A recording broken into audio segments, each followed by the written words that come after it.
Welcome everyone, Sorek here. After nearly 2 years since the first Gauge.s video, I wanted to give you a bit of an insight where we were, where we are now and where we are heading. Since that time, over 200 people entrusted me and purchased Gauge.s for their cars. I am super proud and really thankful for everyone that believed in my products and me.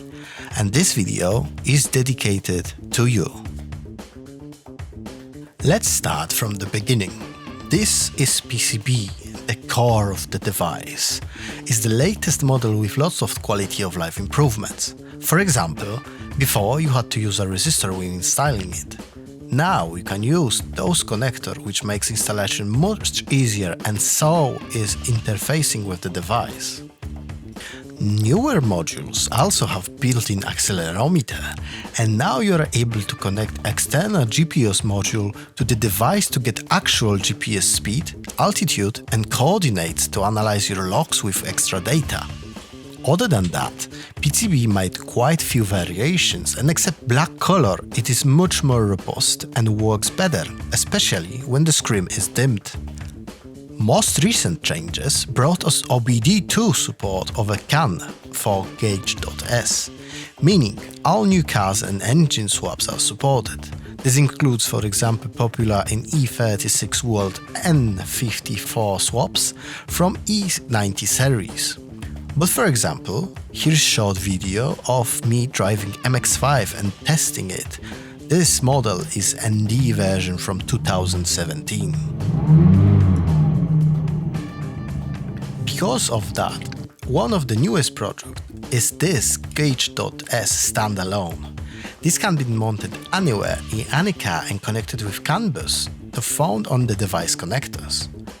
There is a small button on the rear that lets you navigate through the device, but if you can have CAN cruise control buttons, like most E39s and E46 cars have, you can set up those instead. Because the screen is bigger, you can fit 2x3 grid of the parameters on the screen, and there is still plenty of room.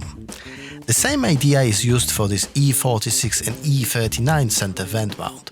We made sure to make small vents on the side so you don't lose your airflow.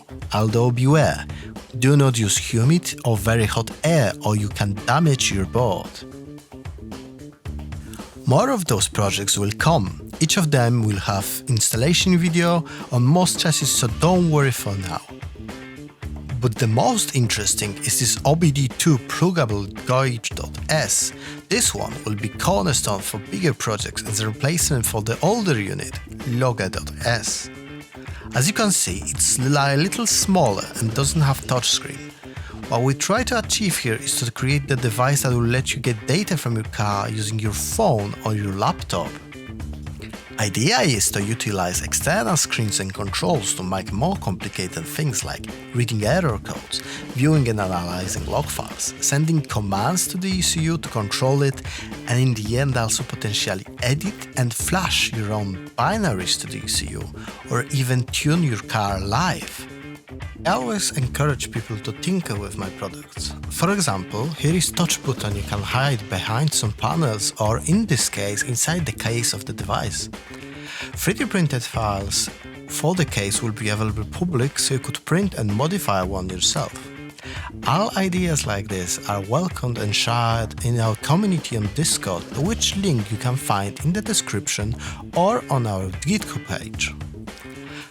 I also highly encourage you to visit gauge.sorek.uk page of our GitHub project to check for new releases, definition file, and most importantly, check out wiki pages. There is full documentation on how to use, configure and mod Gauge.s. For example, most recent addition was found by one of our Discord users, SpillerD, on how to use the device to trigger warning on E36 built-in gong. It's very simple. I will leave you with the footage showing how to assemble your own standalone Gauge.s from 3D printed parts. I highly recommend subscribing to the channel so you don't miss any new releases. Please also leave a comment with a feedback what you think of the new features and new devices.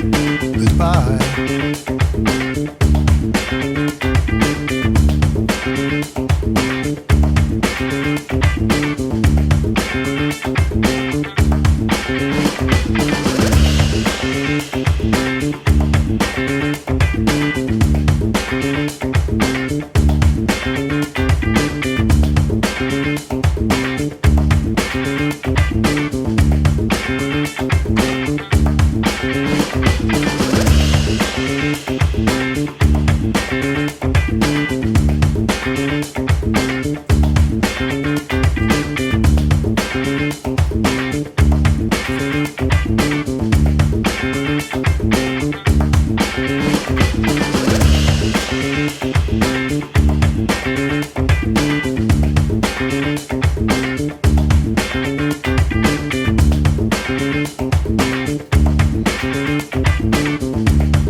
Bye.